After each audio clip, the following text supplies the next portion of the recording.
أعوذ بالله من الشيطان الرجيم بسم الله الرحمن الرحيم الحمد لله الذي خلق السماوات والأرض وجعل الظلمات والنور ثم الذين كفروا بربهم يعدلون هو الذي خلقكم من طين ثم قضى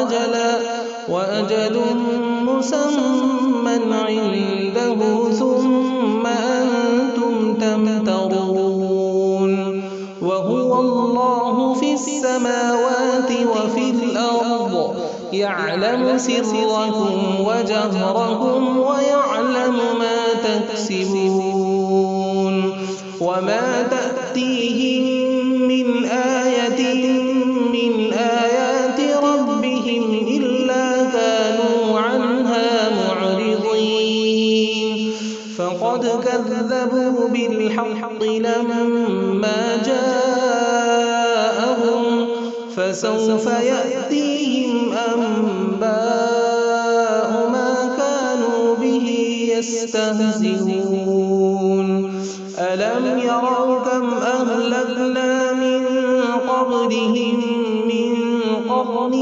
مكناهم في الأرض ما لم نمكن لكم وأرسلنا السماء عليهم مدرارا وجعلنا الأنهار تجري من تحتهم فأهلكناهم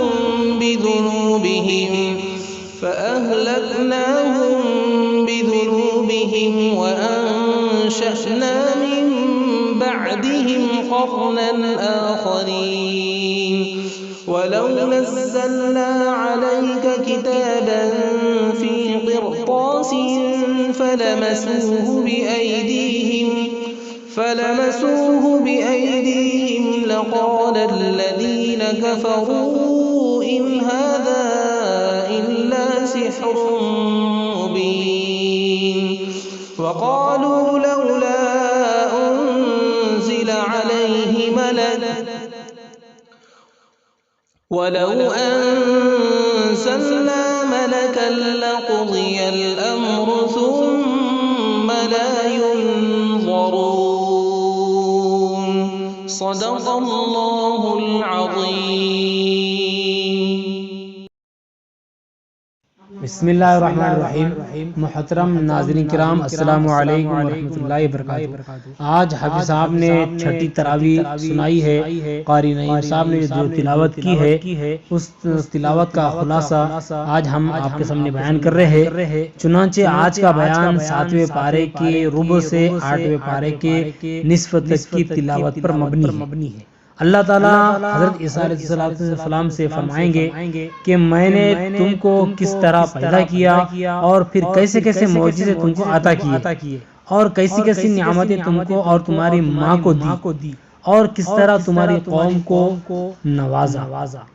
تو اب تم جواب دو کہ کیا تم نے لوگوں سے کہا تھا کہ خدا کے سوا وہ تم کو اور تمہاری ماں کو خدا بنا لے؟ وہ جواب دیں گے ہرگز نہیں، آپ دلوں کا حال جاننے والے ہیں۔ میں نے آپ کے حکم کے مطابق صرف آپ کی بندگی کا حکم دیا تھا، اس کے باوجود اگر لوگوں نے کفر کیا تو اے اللہ آپ انہیں سزا دے یا معاف فرما دے۔ ہر بات پر آپ قادر ہے اور دانا اور بینا ہے اور جاننے والے ہیں، عالم و خبیر ہے، خبر رکھنے والے ہیں اور جاننے والے ہیں۔ اس کے بعد سورہ انعام شروع ہوتی ہے۔ سورہ انعام کے اندر اللہ تعالیٰ فرماتا ہے کہ کفار کا وتیرہ ہے کہ وہ پیغمبروں کا مذاق اڑاتے ہیں، انہیں جادوگر بتاتے ہیں، لیکن اللہ تعالیٰ کا دین ان پر مسلط ہو کر رہے گا۔ جھٹلانے والوں کا انجام برا ہے۔ اللہ تعالیٰ اور بناوٹی خداؤں میں فرق یہ ہے کہ اللہ رزق دیتا ہے، لیتا نہیں۔ غیر اللہ اپنے پجاریوں کو رزق دینے کے بجائے الٹا ان سے رزق لینے کے محتاج ہے، یعنی جو غیر دیوی دیوتا ہے ان کے سامنے چڑھایا جاتا ہے اور ان کے پاس اناج و کھانا پینا اس کو دیا جاتا ہے، تو کہنا یہ چاہ رہے کہ غیر اللہ پجاریوں کو رزق دینے کے بجائے الٹا ان سے رزق لینے کے محتاج ہے۔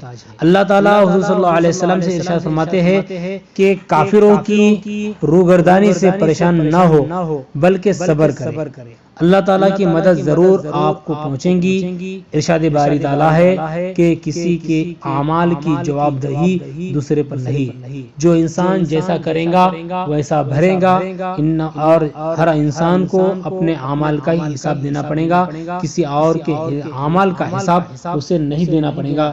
اس لیے کہا جا رہا ہے کہ جیسا انسان دنیا میں کرے گا ویسا ہی اسے اس کا حساب لیا جائے گا۔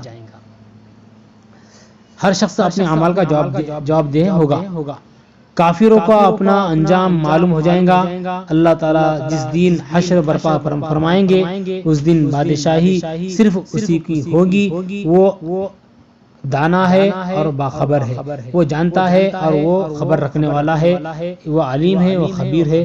اس لیے بادشاہت اس کی ملکیت میں ہوگی اور اس کے تابع میں ہوگی۔ اس لیے اللہ تعالیٰ جس طرح چاہے گا اپنے آپ کو اپنے ذریعے سے پورا قانون کو نافذ کرے گا۔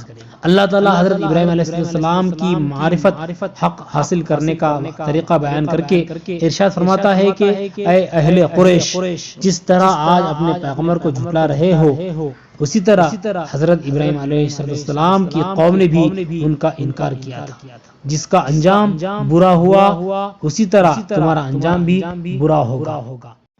اے لوگو، اس شخص سے بڑا ظالم کون ہوگا جو اللہ پر جھوٹ بہتان گھڑے گا اور اللہ کو جھوٹا بولے گا اور اس کی آیات کے مقابل میں سرکشی کرے گا۔ اللہ تعالیٰ نے قیامت کا وعدہ فرمایا ہے، وہ یقیناً آنے والی ہے، ظالم کبھی فلاح نہیں پائیں گے۔ اس لیے ظالم کو ایک نہ ایک دن دنیا سے ہاتھ دھونا ہی پڑے گا اور وہ اپنے انجام کو پائے گا، اور اللہ تعالیٰ نے اس کے لیے ایک دردناک عذاب تیار کر رکھا ہے۔ اس لیے انسان کو چاہیے کہ اپنے ہر بری حرکت سے باز آ جائے، ورنہ اللہ تعالیٰ کا قہر آ کر رہے گا۔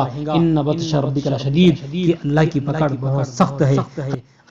اللہ تعالیٰ حضور اکرم صلی اللہ علیہ وسلم سے ارشاد فرماتے ہیں کہ ایمان لانے والوں سے کہہ دو کہ منکرین اللہ کے سوا جن کو پکارتے ہیں ان کو گالی نہ دو، کہیں ایسا نہ ہو کہ وہ جو جواباً اللہ کے حق میں زبان درازی اور گستاخی کرنے لگے۔ اللہ کا ارشاد ہے کہ اے محمد صلی اللہ علیہ وسلم کہہ دو کہ مجھے میرے پروردگار نے سیدھا راستہ دکھایا ہے، میری نماز، میری عبادت، میرا جینا، میرا مرنا سب اللہ کے لیے ہے، جس کا کوئی شریک نہیں۔ اس صورت میں مندرجہ ذیل ہدایت و تاکیدات ہیں۔ اللہ کے ساتھ کسی کو شریک نہ کرو۔ نمبر 2، والدین کے ساتھ نیک سلوک کرو۔ اپنی اولاد کو مفلسی کے ڈر سے قتل نہ کرو۔ رزاق، رزق دینے والا اللہ ہے، رزق دینا اللہ کے اختیار میں ہے۔ بے حیائی اور بے شرمی کی باتوں کے قریب بھی نہ پھٹکو۔ کسی جان کو ہلاک مت کرو مگر حق کے ساتھ۔ ناپ تول اور میں پورا انصاف کرو۔ بات انصاف کی کرو، خواہ معاملہ رشتہ دار کا ہی کیوں نہ ہو۔ قول و قرار پورا کرو، خواہ اللہ سے ہو یا اس کے بندوں سے ہو۔ بے شک سزا دینے میں اللہ تعالیٰ بہت تیز ہے اور بہت درگزر کرنے والا ہے، رحم فرمانے والا بھی ہے۔ اللہ سے دعا ہے کہ اللہ تعالیٰ ہمیں ان تمام باتوں پر، کئی سنی باتوں پر عمل کرنے کی توفیق عطا فرمائے، اسلام کے اوپر زندہ رکھے، ایمان کے اوپر خاتمہ فرمائے۔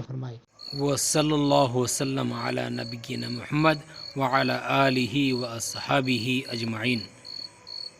صحابہ حرم کی بادکشی ہے خاص یہاں کی مہمانی۔ صحابہ حرم کی بادکشی ہے خاص یہاں کی مہمانی۔